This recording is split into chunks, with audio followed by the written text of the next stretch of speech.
welcome to the Clutch Corner, Adam Barra. I just want to let you know that new intro slaps, bro. I just want to put that out there. I love it. Okay. How did I know you were gonna make a comment? How did I know? Because I can't help myself, bro. Well, before we get started, we need to wish Jamal a happy second birthday.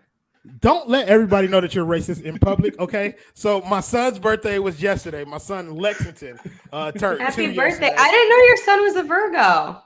Yes, he is. My son and my wife are both Virgos. Yeah, I like that. Surrounded by them. Yes. But yeah, it was his second birthday yesterday. Really good event. Went to school, had cupcakes for all the kids and all that kind of stuff. Good times, good stuff. Love to see him grow. So happy birthday, Lex. All right. Let's get to why people are here to watch this show. Or I don't know if anybody's here. I haven't seen anybody comment yet. It doesn't matter. We're here. Right. So we're here, and that's all that matters. So before we get started, I am your host, Royal A. Shepherd, along with my man, Adam Barai, my guy, Kendal, and the First Lady of 5 Reasons Sports, Allana. How are you guys doing today? Wonderful. I'm ready for Heat basketball to come back. I can't. Ladies go first. What are we? We're about 3 weeks away from basketball. Not even. Preseason is October 4th. Yeah. Next week. Right. So preseason is October 4th. Oh, Next okay. Sunday. Appreciate you, Isaac. Yeah, so preseason's on the horizon. So that's exciting. Another about 2 weeks or so before we get that. But today's episode is going to continue with our trend that we started last week, which is we're talking position groups. This week we are doing guards. And so we're going to follow kind of like the same format. Let's talk about some of the returning guards, and then we'll go to some of the new additions. So in terms of returning guards, I want to start this conversation off with the fashion mogul, Tyler Hero himself. Because boy had on a blue suit the other day on a magazine cover that was absolutely fucking hideous. And I know Allana loved it, but it was terrible. Allana, I'll let you're the fashion queen here. So I'll let you analyze his suit before I complete. Okay, first off, fashion and magazines are editorial. They're not this is not ready to wear street fashion. So he would never wear that outside of a magazine cover. So you need to judge it by that. Right. So I mean, it was a good. I liked it. I liked the cover. I thought it went well together. It's editorial fashion. Come on. How do you know he will never wear that outside of a fashion piece? I mean, I guess I don't know, but I don't think that that's really his vibe. I don't know. Good for him. He's getting magazine covers. That's cool. No, the magazine cover is completely dope. I'm happy that he did that. I also want to congratulate Tyler on the birth of his child. So good job there. Welcome to Daddyhood, bro. I hope you enjoy it. I hope you love it. But that suit has got to go. Adam, were you a fan of the blue Michael Jackson suit, as my man Isaac Lee has called it? Adam Barai. Can you guys hear me? Yes. Now that you're off mute. I don't. Thanks, Kendal. I don't really care. Who cares? He wears whatever he wants. It's not that big a deal. It's a magazine. The turtleneck too. That was a good move. I liked it. They told him what to wear. I do not care. No. They get wardrobe they can choose from. That was probably, that was curated for him, but he probably made the final pick there. The turtleneck with the jacket combo, I can bangs with. You know what I mean? I think it's the jacket itself. I'm not too much for you. Man, look like he's trying to be Marvin Gaye. Isaac said he looks like Michael Jackson, and I'm just curious which one. Yes, bro. This is definitely off the wall, Michael Jackson, bro. This is definitely we can ride the boogie. But yes, let's get to the conversation at hand. Let's talk about Tyler Hero as a basketball player. So Kendal, we'll start with you. Kendal, what are you expecting from Tyler Hero this season with the Heat? This season, I'm definitely expecting Tyler Hero to take a step up in his game offensively. I think the game will be a little bit easier for him because now we have Kyle Lowry. He won't be doing as much ball handling, trying to distribute and whatnot. And I think that he's going to be a 6th man of the year contender. I think not only with the elevation of Tyler and adding Kyle Lowry to the mix to run the team, I just think he's going to be able to get points easier because he won't be the focus point on the second group because they'll be able to stagger lineups, splitting up Bam, Jimmy, and Kyle. And also when Depot comes back, I think Depot will be more of the ball handler. Thank you, Elizabeth. Shout out to you. To handle with the second unit. So Tyler will be able to focus on points. And we know that 6 men of the year contenders are always guys who come off the bench and get buckets, i.e. Jordan Clarkson and Lou Williams. So that's my expectation for Tyler Hero to be at least finish in the top 5 of 6 men of the year vote. Yeah, I agree with your overarching point that Tyler Hero is going to have an uptick in terms of production and the way that he rose. But I don't agree that he won't be the focal point of our second unit. I think he is absolutely going to be the focal point of it. I think the offense will run through Tyler a lot. Well, I mean that of the defensive coverages from teams. I think it's going to be bigger names out there that they might focus on them first before Tyler in that pecking order. I think just to clarify what I was saying, like in terms of like being the focal point of the second unit, I don't think he's going to initiate a lot of offense.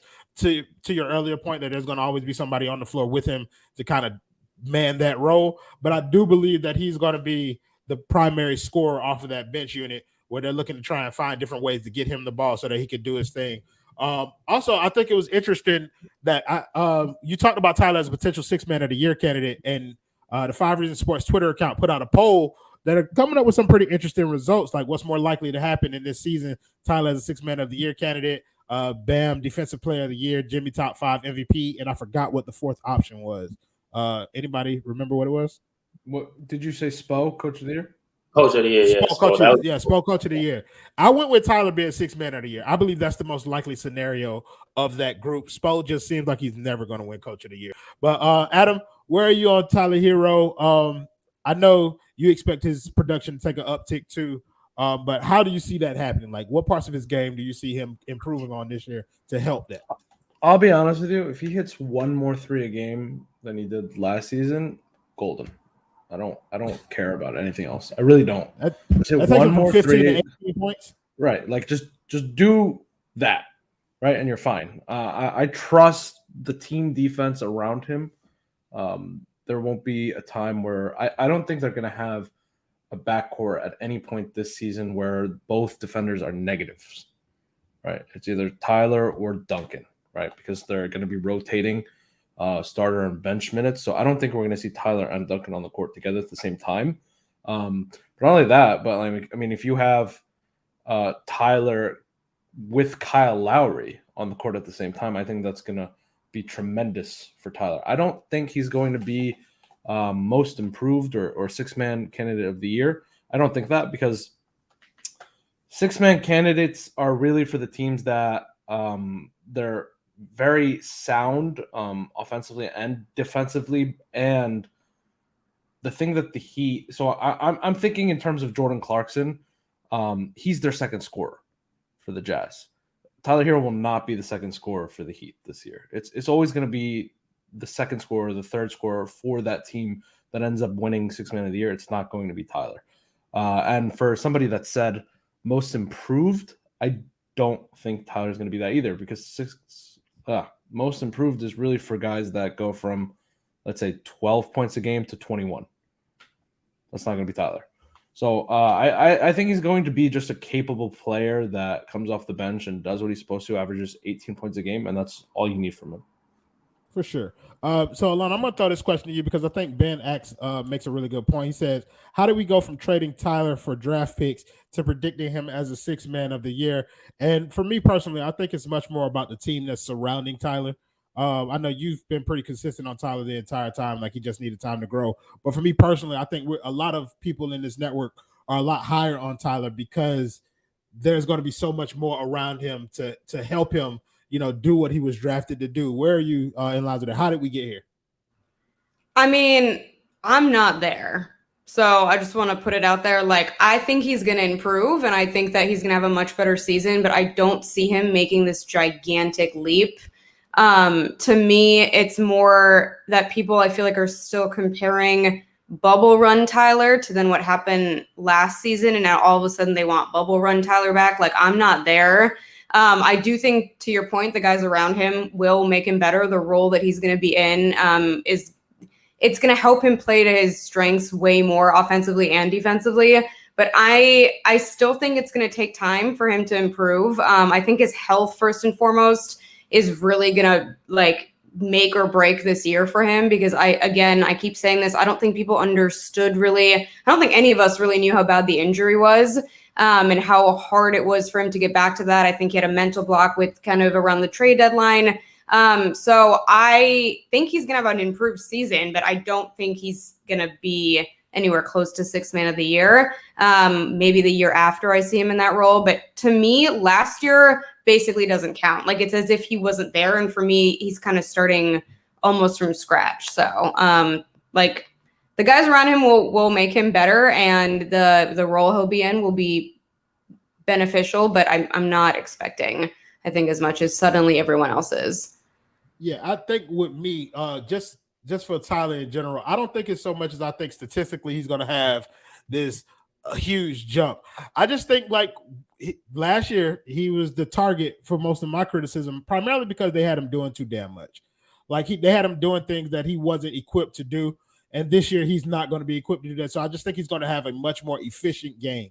To Adam's point, like, if he puts up the same numbers as he did last year, 15 points a game, like, I think people should be happy with that. But it's just the way that he goes about getting those buckets is going to be a little bit different. You don't look like you agree, Adam or Kendal. Go ahead, Adam. No, I think the expectations are high on him. I mean, if people see 15 points a game, which is what he did last year, which wasn't bad, it was still an uptick from last season, as a floor, as a negative season, you have to build on that. And coming back and averaging 15 a game, like, I get it. He does it a different way. Maybe he averages 45% from three, but still averages out to 15 points a game. It doesn't do it for me. I need more points. I need you to shoot from a higher percentage from the floor. And that's it. Yeah, that's what I was going to say. If he's more efficient in doing it, if he's like around 47, 40, and like 85 from the line, then okay, I would get it, especially if the guys around him are also producing as well. But I think if he's just on the same level, like, as a lottery pick and as a guy who, like, is looked upon as this chip, like, building block, I would need to see, like, me personally, I would need to see some improvement, either like efficiency wise or uptick in the statistics. So Elizabeth asks, would it be a big problem for the Heat if Tyler doesn't make as big a jump as some predict? I kind of want to hear everybody's thoughts on this. Allana, I'll start with you. Do you think it would be a problem? Not necessarily in the fan base's eyes, but do you think it'll be a problem for the ceiling of this team if Tyler doesn't make some type of massive leap? Yes and no, because, and I know you're gonna hate this, but, like, on the one hand, yeah, they need him, right? Like, they need him to make that massive leap, and I think everyone is counting on him to do so.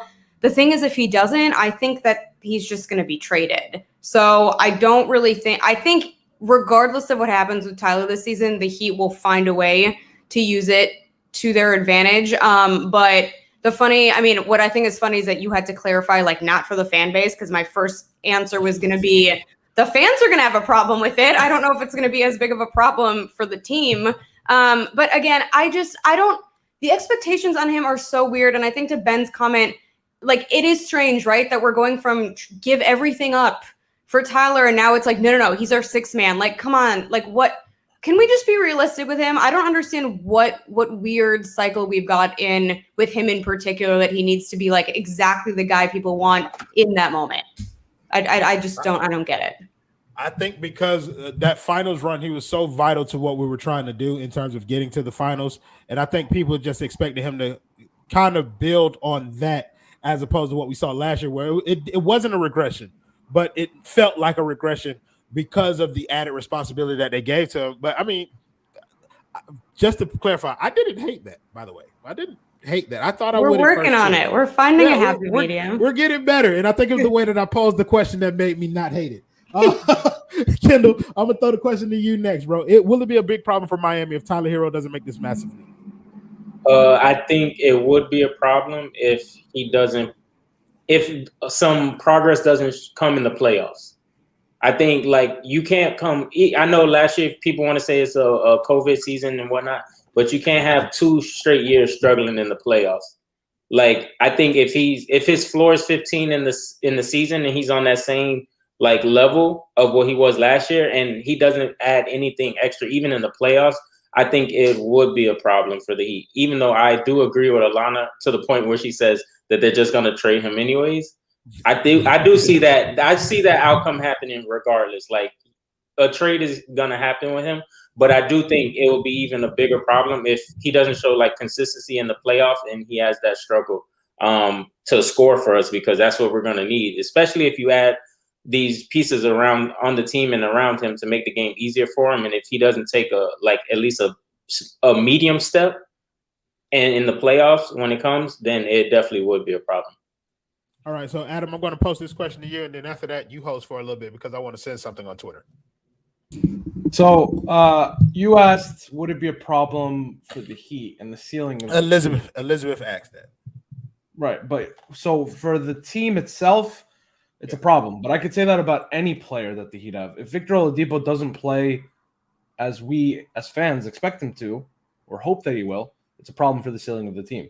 If Bam doesn't improve and start shooting threes, ceiling of the team is affected. Tyler Hero, same thing. Duncan, everyone.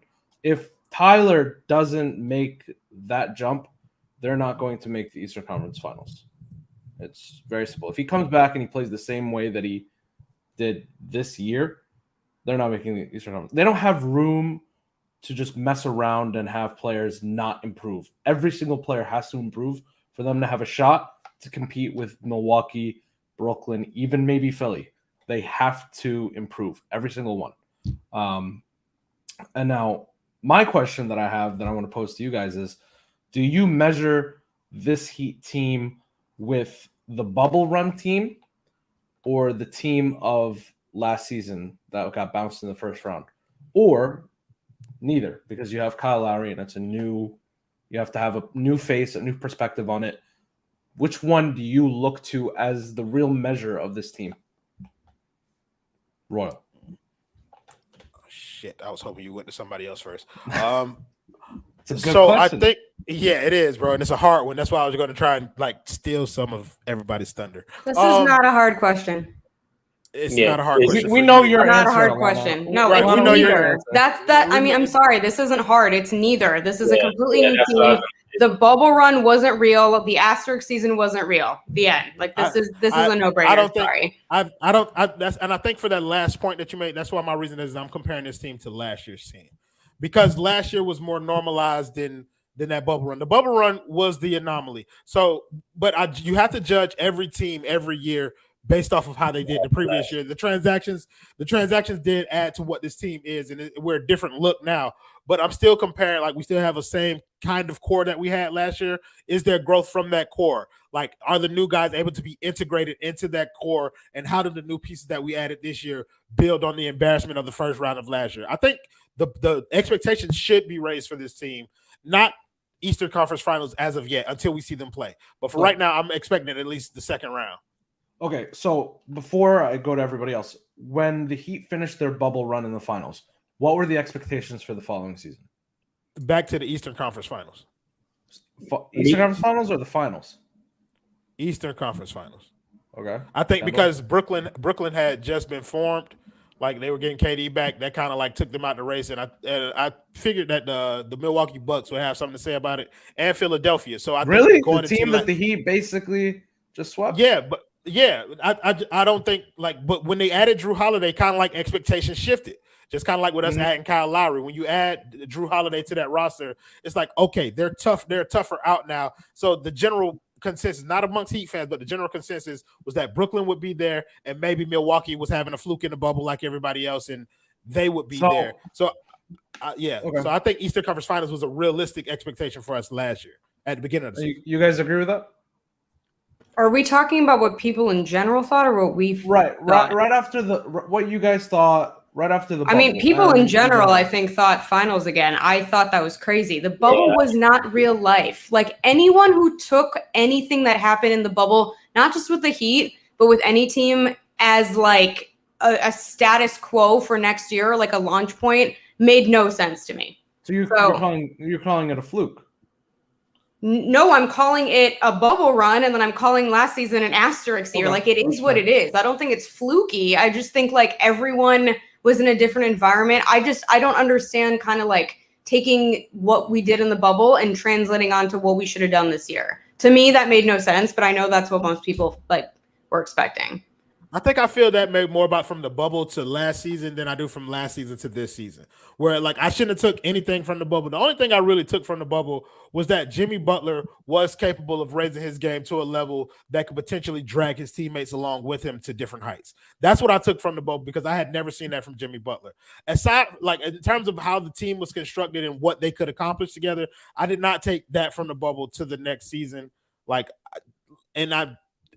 I have to take something from last season to this season just so I can measure the offseason that we just had and the growth of our young players.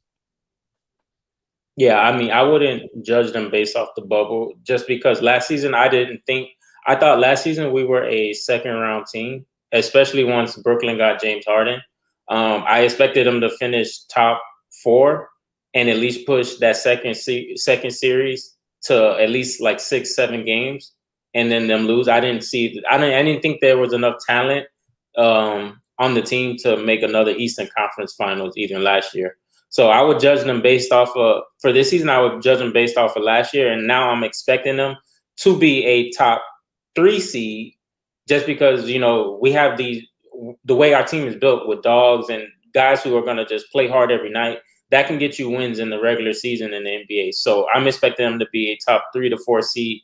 More of the 3, especially if Philly doesn't get Ben Simmons back, and be a second-round team this coming season as well. But deep, 6-7 games as well. Let me just address this one. What Allana's trying to say is what's going on? Go ahead. Okay, so what Allana's trying to say is the bubble run was the NBA for that season. So that championship is real. That was everything that happened is real. Stats, all of it's fine. But the circumstances. That's the circumstance that was different. Yeah. Right. It's an isolated season. It was right. There were seasons in the 70s and 60s that were completely different than they are now. Right. So I mean, for instance, when the NBA was 10 teams, right? That was the league at the time. So does that discount those championships? No, it doesn't. Honestly, I look at it as a lockout year, right? That year wasn't a full year, but everything that happened in the lockout year counts. It happened. Exactly. It's just not indicative, I think, of a regular season. And I hate the comparison to the Lakers and the Heat. We had a team full of young guys who 3 guys are pretty much rookies who are high level rotation players for us. They didn't even play a road playoff game.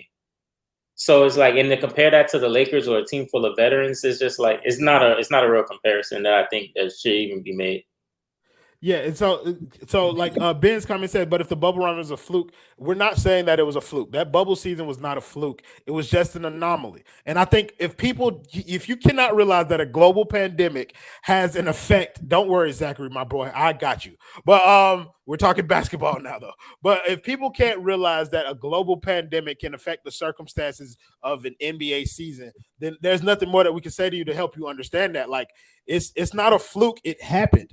And the Lakers are deserving champions, just like the Heat were deserving contenders for those circumstances. But you cannot take those circumstances and say, this is what we are moving forward because of everything that went into that. The 5 months prior to the bubble is a huge factor, and it helped Goran get itself together, Andre Iguodala get itself together to be ready to be a part of that run. Adam, you want to jump in and say something, bro. I mean, you could just say that, okay, if the Heat were a fluke or if the Heat, whatever, didn't count, why didn't the other teams beat the Heat? Why did no team take the Heat to 7 games? Not a single Eastern Conference team took them 7. That, to me, Game 7 would have made a difference, right? But the fact that no team made it 7 against the Heat tells me whether it was in the bubble or outside the bubble, it wouldn't have mattered to me. Because and also, no Game 7. The Heat were even Heat fans were fiending to play the Bucks in the playoffs, even before the pandemic even started. Everyone just felt like they matched up well with them. So once we actually played them in the bubble, I don't think real Heat fans, they weren't surprised that happened. Maybe casual NBA fans that want to call it a fluke was, but the fact that we beat the Bucks, I don't think there was anything fluky about that because that was a matchup everyone wanted. We had beaten them every time in the regular season up until the bubble that season. It was just we just had their number that year. We didn't have Jimmy earlier in the season, I believe. Right, just it's the first game. Justice Winslow went off in that game, but that's what we're like. It's not a fluke. And maybe you're right. Fluke is not the correct term to use, but it's just the term that we've heard most frequently. That's the way that it's not. Though it was an anomaly. Good conversation, guys. I really enjoyed that one. Let's go to one of the other guards on the team that's returning. Let's talk Gabe Vincent a little bit. A lot of people are kind of unsure of what we should expect from Gabe Vincent this year, or what it is that he's going to be. I want to start with Adam this time. Adam, Gabe Vincent, where is he? Is he our backup point guard? What is his role? What do you see him doing this season? I don't know. I don't know. You signed him, to a vet minimum, so he's a player. I think Tyler Hero is going to be the backup point. I think Gabe is the backup shooting guard, and even then, Max Strus is the backup shooting guard. So I don't know. It's just I think Gabe is situational. What's up? You think Tyler's the backup point over Oladipo when he gets back? Well, no, I'm talking about in 3 weeks. Like initially. Oh, okay, in 3 weeks. Okay. Right. No, I mean, look, in a perfect world, your starting lineup in the playoffs, I know I don't want to get too off topic, but in a perfect world, your lineup is Kyle Lowry, Victor Oladipo, Duncan Robinson, Jimmy Butler, and Bam. If you have that as a starting lineup, everything went well. Okay, but Jimmy back to Butler Gabe plays Vincent. The 4. Jimmy Butler plays the 4. Plays the 4. Yep, plays the I'm 4. so glad Give me the DeMar DeRozan at the 4. I said that a year ago, bro. Go ahead. If he's not going to shoot, yeah, I want him at the 4. Why not? So back to Gabe Vincent. I think he's situational. He's going to play against those scoring first-minded backups on the other team. He's just a good defender. I don't expect him to shoot. I don't expect him to score. Defend, full court press. I hate Welch, bro. I just want to put it out there. Welch, I hate you, bro. I just want to continue to say that, bro. I hate this man, bro. He follows me. Allana, where are you on Gabe Vincent this year? What are you expecting from him? See, the thing is, I agree with Adam that he should be situational. I actually just don't think Spo's going to use him that way because, again, I don't think that Spo does the best job of adjusting when he should. And I also disagree. I think that his shooting is going to improve. I'm not saying we should rely on him for shooting. But I mean, what we saw from him, at least in, the Olympics for Team Nigeria, he looked a lot better. So better improve. Well, yeah, but I mean, I think he's going to give us more than just solid defense because that's all we got from him last year, right? So there has to be a little bit of an upswing that way. But yeah, I see him as the backup until Depot gets back, and I think that's going to be pretty consistent. I'd be surprised if that wasn't the case. Yeah, I'm with you. I think there's going to be some improvement. I think last year was a big part of his development. He got to play a lot more than he should have last year due to the COVID injuries, and he started a few games. That's valuable in terms of a rookie. So I think we should expect a similar level of growth from him that we do normally from first to second year, where he just feels a lot more comfortable. Kendall, where are you on Gabe Vincent this upcoming season? I don't know who Gabe Vincent is. His name is Gabe. Namdi. His name is Gabe Namdi when he's coming back because that one actually makes shots. So Gabe Namdi, I'm expecting to be able to defend because he still has the powers that Gabe Vincent once had. But Gabe Namdi actually has extra oomph to his game, and he can actually make shots. So I will still pray when they go up because all they are hopes and prayers at this point. Shooting 12, I think he was under just 30% from 3. So I'm just expecting Gabe Namdi to score and to shoot when he's open, and just 2 dribbles, extra pass. I have no high hopes for him. I don't think he's going to be much of a contributor. And I'm moving on.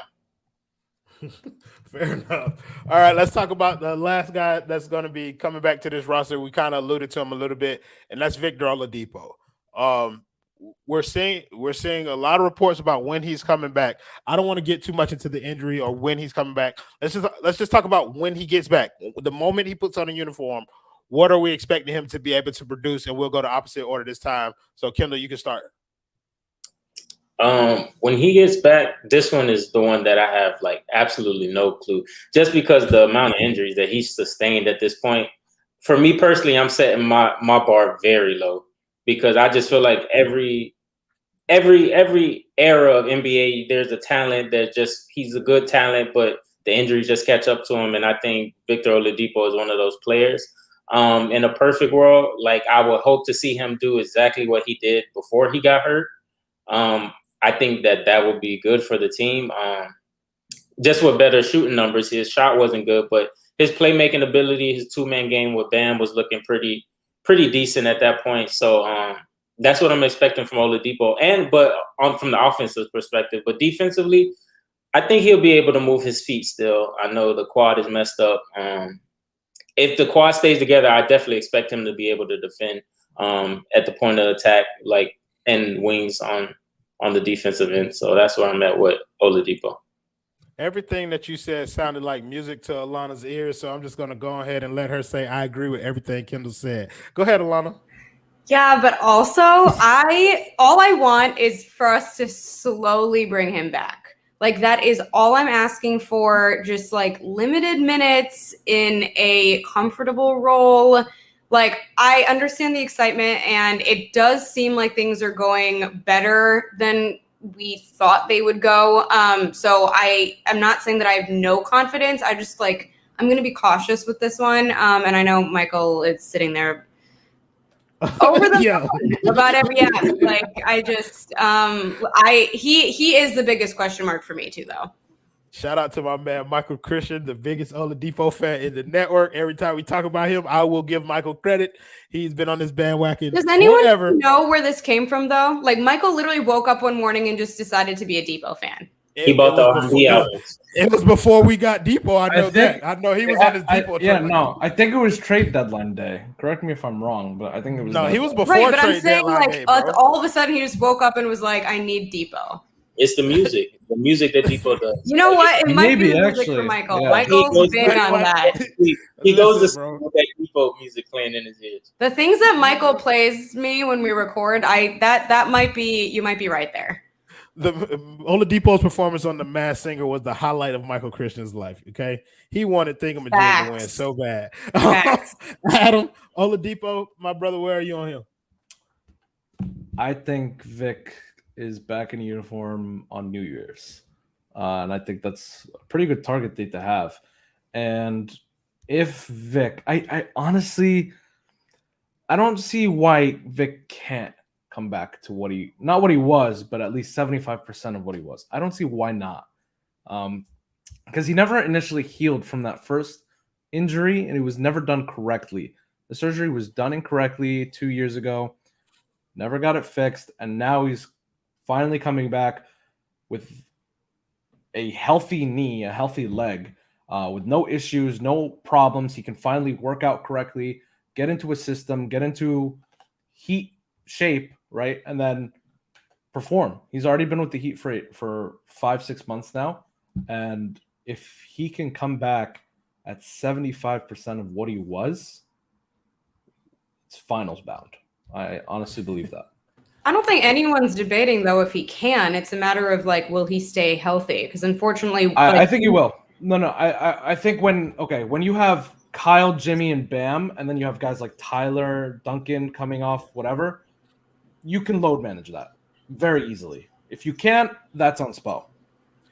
Well, it's not on Spo. Knee injuries are very complicated. No. But if you can't load manage, of course he can load manage. But I'm saying once a certain injury or certain types of injuries occur, that's why I'm saying I think the more caution we use, the better. Just because it's just tricky. I mean, even something that you saw with Goran, the back spasms. Once those started up again, it was a wrap.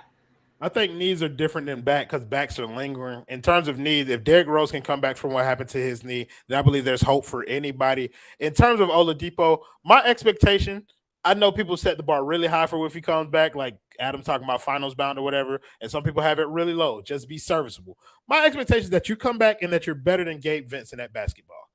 I believe that's a fair expectation because that's whose role and job he would take. If he's better than Gabe Vincent at defending and occasionally hitting shots, then I'm fine with however we bring him back. Look, for the minimum, you're right. I agree with you, but I need you to be better enough to take a starting spot away from PJ Tucker or Markieff Morris. That's what I need. What? I need you to be good enough to take a starting spot away from Markieff Morris or PJ Tucker. Not at the 4. Jimmy would play at the 4, but just to start him out of the starting. Yeah, bro. I don't. Nah. I agree because I wasn't here for the forwards, but those 2 forward signings, I'm not a fan. I do not want them starting. Yeah, I mean, PJ, I'm fine with, but like that's fair. I think that's more of a high end hope. Like if that happens, then that's the cherry on top. I'm talking about my realistic expectations for what I expect Victor Oladipo to do. If he does that, I'm not saying that it's not. I'm saying what my expectations. I'm setting the bar. This is my appropriate place to set the bar. Better than Gabe Vincent. I don't care what you do. You should not be worse than Gabe Vincent when you come back. Like, and if you do, if you're healthy and everything, then I'll raise my expectation as the season goes on. But to begin this season, my thing is when you first come back, be better than Gabe Vincent, and then we'll start building from that to potentially getting to where you're talking about going. I think Michael asked a pretty good question. Now. Yeah, he did. And I can't wait to answer it. No, I think he is better than Gabe Vincent. Michael, Adam, I heard you, bro. But Michael asked Kendal a very good question. I want to get to it really quickly. Kendal, would you rather solve the Dolphins' offensive line or have the Heat win a championship? This is not even a close one for me. I would much rather that offensive line be solidified. What? Absolutely. I have seen 3. No, the answer is clearly win a championship every time. The Dolphins with a healthy offensive line probably won't win a championship. What is wrong with him? Wait, time out. I don't. You know how Dolphins fans are. You know how Dolphins fans are, bro. They are. He's on a Heat show. Courageous. Ethan Skolnick the other day told me to never date a Dolphins fan. That was like his one piece of advice he's ever given me, and I'm like, the Dolphins fans will be loyal to you forever. Okay, they still love the Dolphins, and the Dolphins have treated them like shit. He brings it up 40 on a years. show where one of us is like a half Dolphins fan. Like, bro, let that boy, yeah, bro, like a trying really hard to be that half Dolphins fan. By the way, let's just leave him in the back for a while. He doesn't deserve to talk. He can talk about with you, Kendal. Like, you're wearing a Dwayne Wade shirt. He can talk about the that's a nice shirt, though. He gets brownie points. I know. I have the white one upstairs. I know. I love that shirt. I can't believe I didn't pull the trigger on that one. I'm kicking myself. Let's talk about one of the new additions of the Miami Heat roster this year. So we're going to start with a guy who made his bones in the summer league this season. So let's talk about Marcus Garrett. How are you guys feeling about him making the roster? And like, what are you? The man left, bro. Look at him, bro. He's not dedicated at all. He is not dedicated at all to this craft. Allana, we'll start with you. Where are you? How do you feel about Marcus Garrett? He's probably not going to play, but how do you feel about the Heat kind of like plucking him up and putting him into that talent pool of young players? Yeah, I mean, he looks like he fits. Oh, the man went and changed shirts. Get him out of here, bro. That was well done on his part. Yeah, it was. He's fucking hilarious. But go ahead. How do you feel about Marcus Garrett? No, I mean, listen, he looks like he fits the organization from what we've seen. Defensively, he's super strong. I think that he clearly has the work ethic that's there. And I think at the very least, he can soak up some culture. I don't know how much he's going to play, but I like the move for what it's worth. Yeah, for sure. Like I don't think any of us expect him to play much at all. He impressed so much in summer league. It felt like it was deserved for him to be on the roster, at least just to put him in the system. Absolutely, Miss Lynette. We are firing that boy immediately. But yeah, Adam Barai, Marcus Garrett. I will plead the fifth on this one. I'll let Kendal take this one. I did want to ask about your chair before we got on stream because this comment is very much in line with what I was thinking. Well, I don't know. I put it together. It's for my girl. I'm in her office. You're not that old. It's very ladies and gentlemen, And no, it's not. Don't you dare promote that chair, because this, ladies and gentlemen, is why you should check out vertigear.com. I was Use going the link in there. the description below.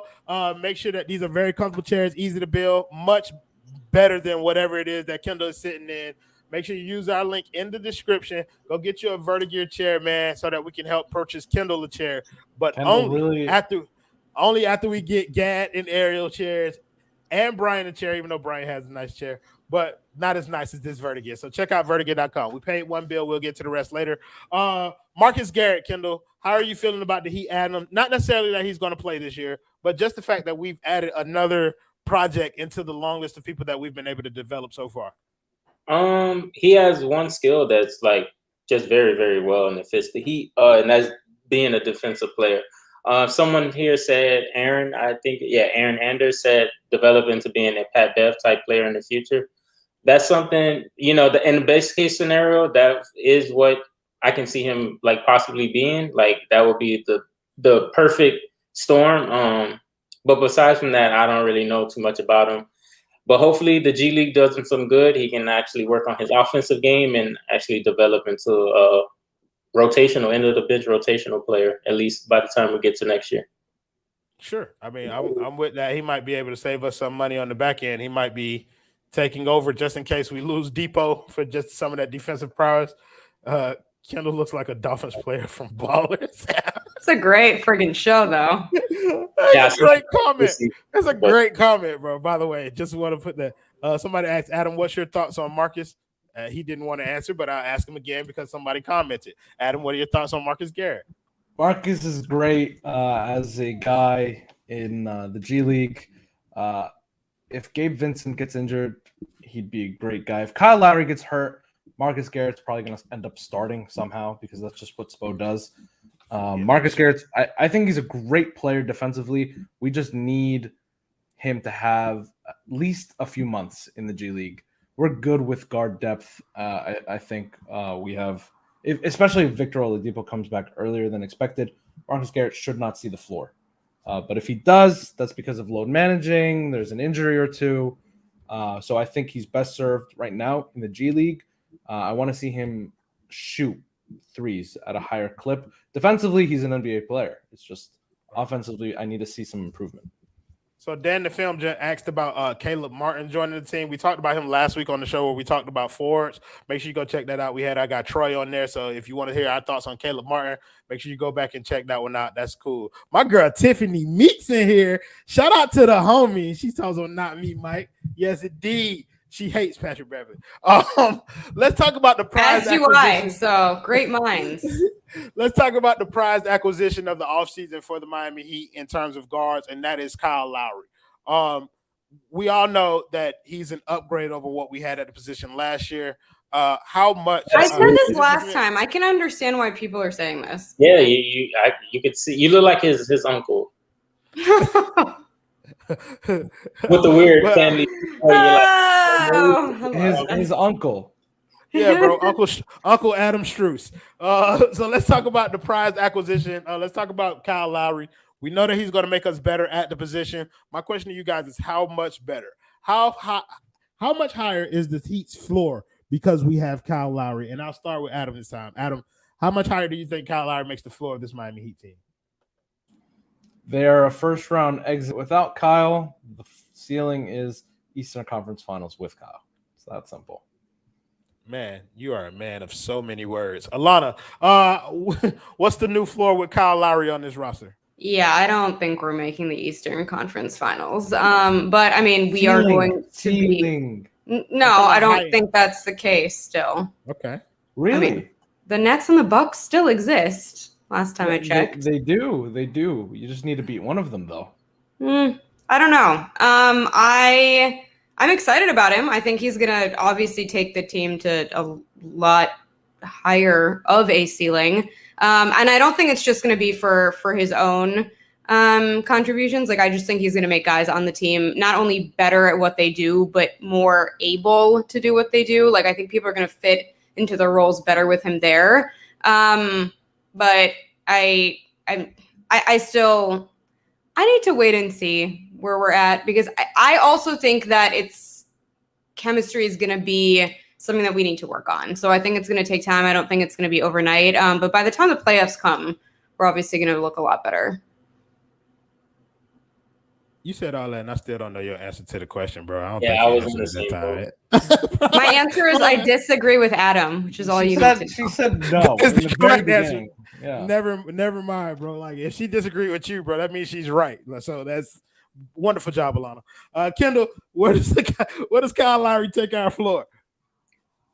He takes our floor to a second round team in the Eastern Conference playoffs. And I think it should be a deep run. That's where the floor and the ceiling is for me with this team. I don't think anything under a deep second round series is a disappointment for this team. And in a perfect world, I think we can make an Eastern Conference Finals, but then that comes in us being on a certain side of the bracket and all that. So, like, I don't even see that as a possibility for us. Like, I don't like to look at my Heat and be like, oh, well, if we match up with this team and this team, then we could do this. No. Second round, 6-7 games against either the Bucks or the Nets. Kendal, so you think fully healthy? You think fully healthy? This team is still going to be dependent on which side of the bracket they fall on, based on how far they can go. Yes, absolutely. I just don't see the team just doesn't have any like takeover talent to me. Everything kind of has to mesh right. There's no takeover player. They need a Zach LaVine. There we go. Say it with me, Kendal. Zach LaVine. Come on. Okay, but we don't have what it takes to get Zach LaVine because that boy about to get paid in Chicago, bro. It's sure Here's a is. question for you. Why hasn't he been paid yet? They're working on it. Hey, don't worry. hey, He doesn't want to listen, go anywhere. listen, I'll find out for you. Don't worry.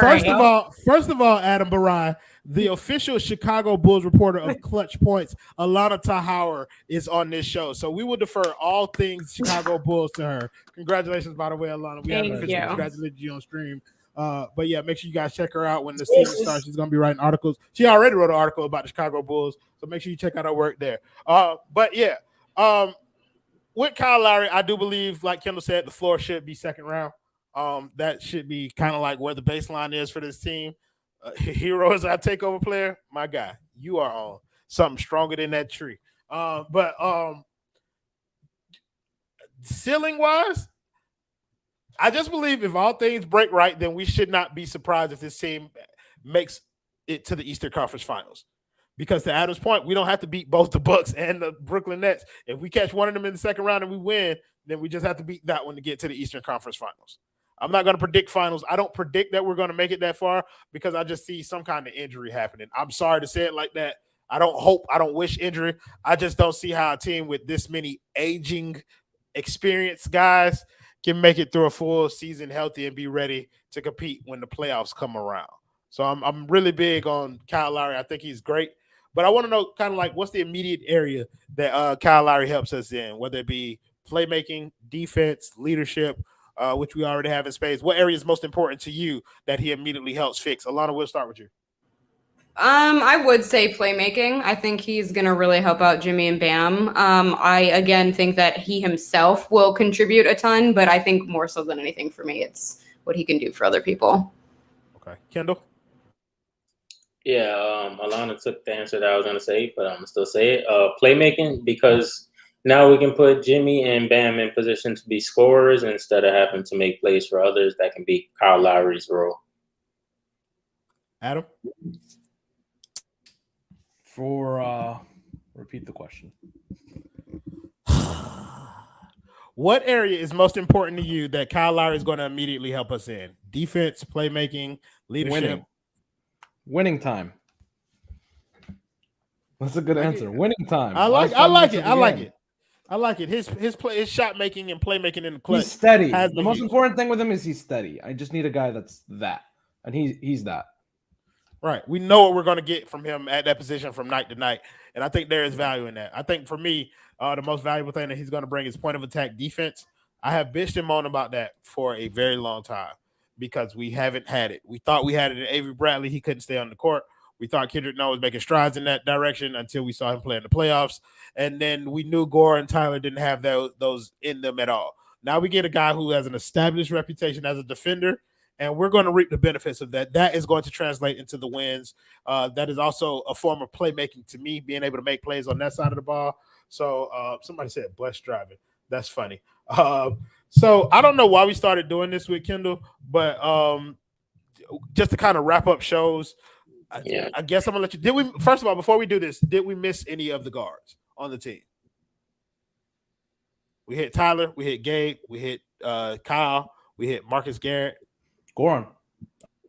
Sorry. Don't worry, he'll be back. He'll be back in a year. I'm not pressed. He's taking a year off. I'm with Allana. He'll be back in another year with another number. So let's go back to absolutely not. 77. You going to wear 77? Oh no, that number's already taken. That's taken by GOAT 7. Come on, man. Luka, yo, 7. 17. Talk about Duncan. Huh? Duncan. Oh well, yeah, because we did. He gonna run around and shoot us. Yeah, what is there to say? Duncan will Duncan. What is there to say? Duncan makes more money this year, so there's going to be more. We're going to need more consistent Duncan than we've gotten in the past. I love Duncan. I need 40% Duncan on 11 attempts a game. I don't think you're going to get 11 attempts. I would like to see the. Hold on, I'll tell you why in a second. Go ahead, Kendal. I was about to say I would like to see the little JJ Redick actions added into his game. He talks to him enough where I think. At this point, do you talk to him about basketball stuff where he can add the little mid-range coming off screens and just catching and shooting from mid-range instead of just? God. Do you know how beautiful it would be if Bam were playing point forward and he just had Duncan with a screen and either Bam takes it to the cup or like you have an open Duncan? Oh my God, I need more of that.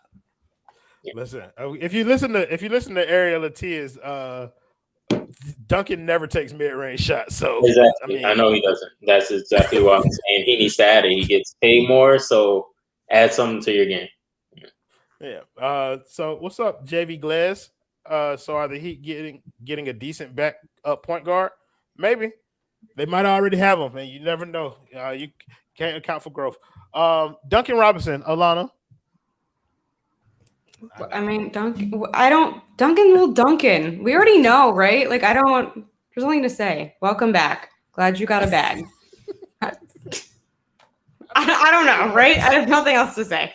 No, I agree with you. Like, I think Duncan will be the same player that he has been the past 2 years. I think he will be that. I don't want him to be that. I want him to be. Well, to be fair, him to get to. I think his confidence went up, and I think that's going to carry on. Not only because he got over that hump, but also because he got paid. So I do think his confidence will probably help him out a little bit. But in general, I think we can expect about the same. Mark my words. Duncan will have a 12 3-point make game. He's gonna break the Heat record, is what you're saying. Yeah, no. I agree with that. He's gonna make 13 threes in a game. He'll make 13. I'm fine with that. What I'm saying is that to get up to that 11 attempts that you're talking about per game, I don't see that happening. Like with Kyle Lowry on this roster now, the dribble handoff thing is not going to be as prevalent in our offense. He's going to be with making Kyle plays. Lowry. I'd see it more. No. But Kyle Lowry's also going to be the recipient of some of those dribble handoff plays, well, as opposed to. I agree with the dribble handoff, but I think Kyle making plays for Duncan. I understand. Right. Kyle's going to be able to make plays for Duncan. I just don't see a scenario where Duncan gets up to 11 threes. I think 7-8 is realistic for Duncan because that's around what he's been doing. Like 7-8 threes a game. I just don't see it. If he's starting, I think 10 is definitely the number. Like if he's starting. He's going to. Hopefully, you guys are right. I want you to be right because I just don't see it.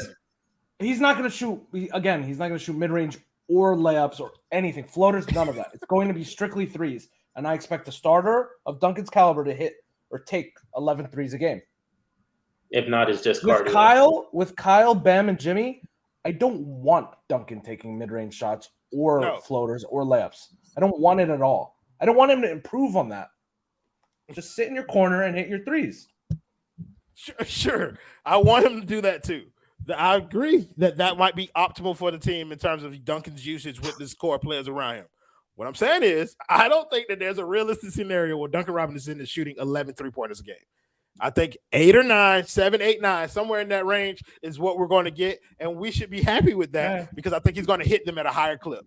I think 45% from 3 is not outside of Duncan's realm. I think we could expect something like Yeah. that. Let's get to Kendall's scenario before we close here with a few things. So Kendall, what you got for us this week, bro, with this weird shit that you've been pulling?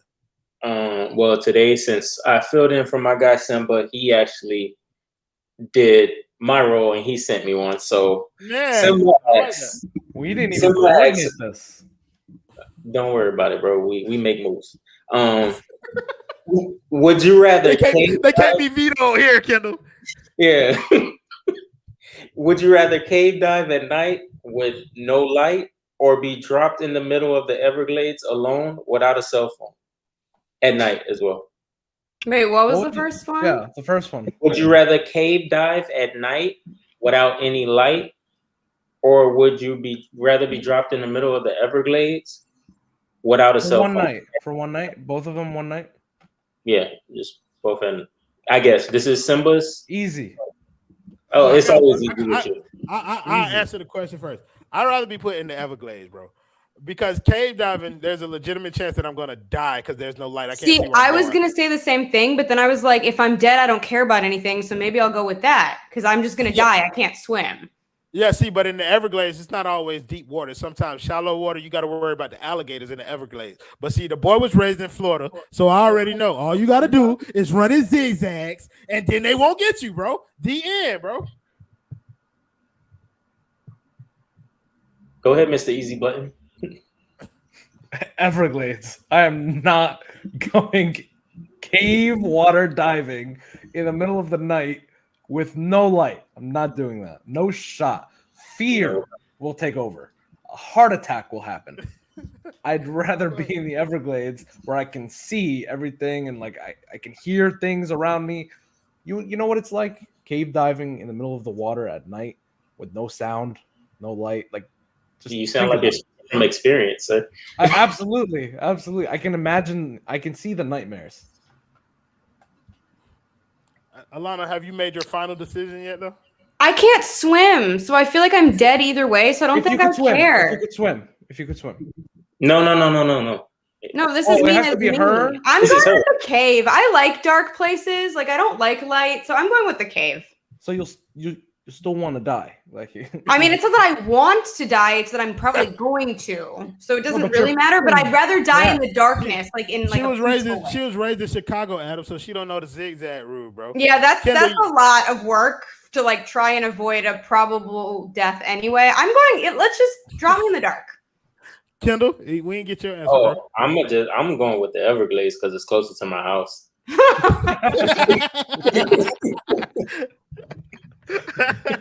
didn't say you couldn't have a flashlight. They just said you couldn't have a phone. Yeah, no phone to contact, no flashlights in the cave. Just in Everglades, and I'll just run the direction. I'll end up somewhere, Tampa. I'm at peace in the dark. I'm fine. Hell no. Bro, fuck me. So let's pay some of these bills before we get out of here. We already played Vertigear. We're gonna pay Therapist Preferred too. I'm not really sure if they sponsor this show, but I need to get back in the rhythm of paying them. Make sure you check out Therapist Preferred. Use the promo code 5reasons, therapistpreferred.com. They have CBD stuff, including gummies and creams and oils and all types of shit. Go out to Therapist Preferred. Use the promo code 5reasons. And I'm not sure if you still get 25% off. I should probably ask Ethan about some of this stuff before I get on here paying the bills, but I said their name, so send us our money. Also, Allana is going to pay the only person who we love for her to pay because the rest of you love for her to pay it. Allana, you get to pay Manscaped today. All right, guys. If you don't have a package, no pun intended, by now, I don't understand what you're doing. Go get yourself a lawnmower. Go get yourself some toner, deodorant. I think there's cream. I sleep in a t-shirt. Just go get you something. I think our code is still valid for 20% off, 5RSN, free shipping too. Your balls will thank you, and so will I. That was wonderful, except for that one piece of completely useless information that you slipped in there. I don't even know where it came from or why it was in there. We also have Underdog Fantasy. You don't have the opportunity to go in there and play their best ball competition anymore, where you just pick a team and then let that team sit for the year. But they do have weekly competitions that you can still be a part of. Go there, use the promo code 5RSN. You'll also get free $25 from them. But yeah, go in there. You pick your whole lineup. You don't have to worry about switching them or anything like that, and you get paid money. Easy process, wonderful app. Last thing, Adam, how can they join the Clutch Corner as a sponsor if they would like to do so? DM at Kendal_11. He is our new business manager. He's in charge of all partnerships, new and old. So make sure you reach out to Kendal. Right. He forgot to say co-manager, so you can reach out to me, and I will immediately direct you right back to Adam. All right. And I will give you all the information you need. So definitely hit me up, and I'll get your information right on over. First of all, both of them are the wrong answer. You Simba. you go to Simba. Oh, that's right. You go to Simba. Simba's the one who really does this. So you go to Simba, and then Simba will tell us what we're supposed to do and what we're supposed to say. So yeah. So thank you guys as always in the comments for joining us, making the show much more fun than it would have been without you. Thank you to my man Adam, Kendal, and the lovely Miss Allana Tahara for joining us this evening. You guys have a great night. We'll see y'all next week on Wednesday, which is our new day to do the Clutch Corner. We're going to do it every Wednesdays at 8 o'clock. So you guys be back with us next week. Adam, I don't know what you have to play, but play that shit for these folks.